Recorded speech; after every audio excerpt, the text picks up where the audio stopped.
Pouca gente sabe, mas os segurados do INSS são donos de 3 mil imóveis espalhados por todo o país.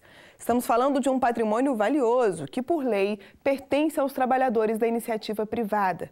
O problema é que parte dos bens está ocupada de forma indevida. Um desses casos envolve o bairro de Campinho, no Rio de Janeiro. Trata-se de um assunto sério que foi parar na justiça e que tem tirado o sono de centenas de moradores.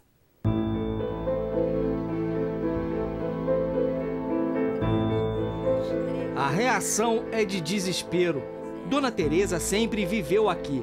Cresceu, criou os filhos e netos na mesma casa, mas de uma hora para outra descobriu que pode ficar sem ter onde morar. Eu não sou posseira, eu não invadi, eu tenho uma promessa de compra e venda. Os meus vizinhos aqui todos têm promessa de compra e venda. Todo mundo aqui paga impostos há mais de 50 anos. A aposentada mostra uma caixa onde estão guardados dezenas, centenas de recibos. Os mais velhos têm quase 60 anos. Esse é o capítulo mais recente de uma história já exibida aqui no Via Legal. Na década de 1940, o Instituto de Aposentadoria e Pensões dos Comerciários, que deu origem ao INSS, adquiriu a área de 100 mil metros quadrados na zona norte do Rio. Na mesma época, um falsário, Manuel Maria Gonçalves, se disse dono do terreno e fez um loteamento.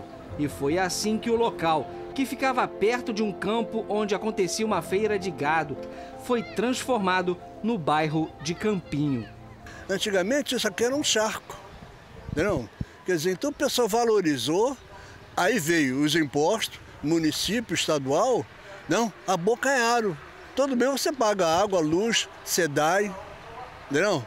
Quer dizer, a gente ficou, depois os postos foram lançados, tudo, não? Tá moderno agora, novinho, mas quem constituiu isso fomos nós, moradores.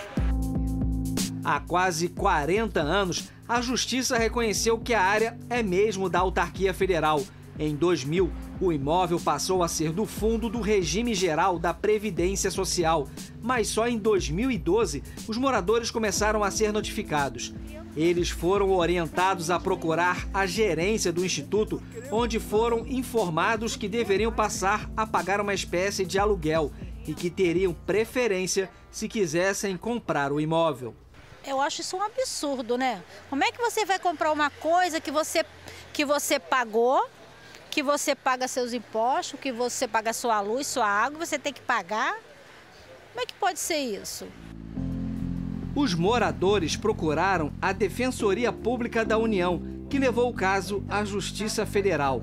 Em 2013, uma liminar garantiu o direito das famílias permanecerem nos imóveis, mas a Advocacia Geral da União recorreu e a decisão foi suspensa pelo Tribunal Regional Federal da 2ª Região.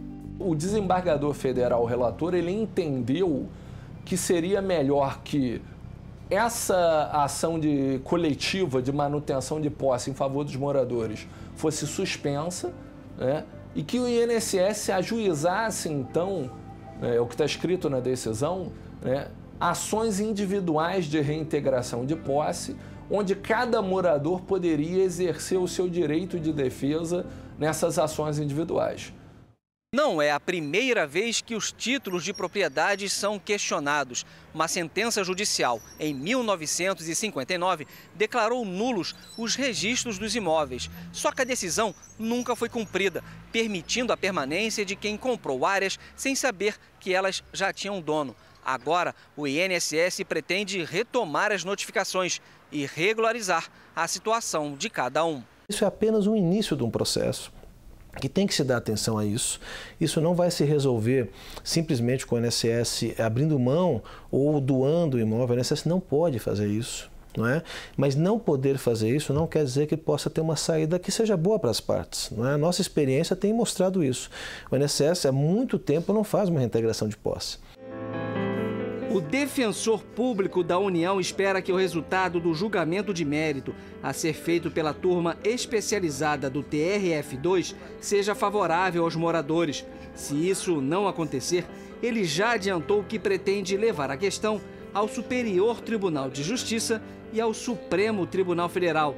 Além disso, para garantir a permanência das famílias, ele diz que vai ajuizar uma medida cautelar. Temos que, nesse momento, nos preocupar, né, com esse direito à moradia, com a boa-fé dessas pessoas, com a inércia do INSS, que deixou por décadas a questão silente, morta, né, sem uma provocação, e foi o principal responsável, na verdade, por consolidar esse tipo de situação. A assessoria jurídica do órgão tranquiliza os moradores e garante que ninguém será despejado. O INSS não tem nenhum comprador em vista.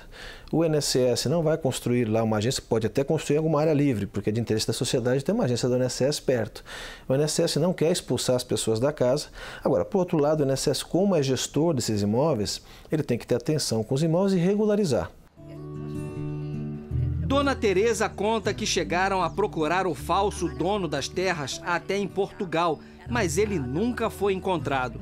A aposentada critica a falta de empenho em localizar o verdadeiro responsável por toda essa confusão. Eles não acham coisas de antigamente? Procura quem foi esse Manuel Maria, como é que ele sumiu, por que ele sumiu e como é que ele conseguiu fazer essa falsificação. Porque que eu saiba, ele era analfabeto.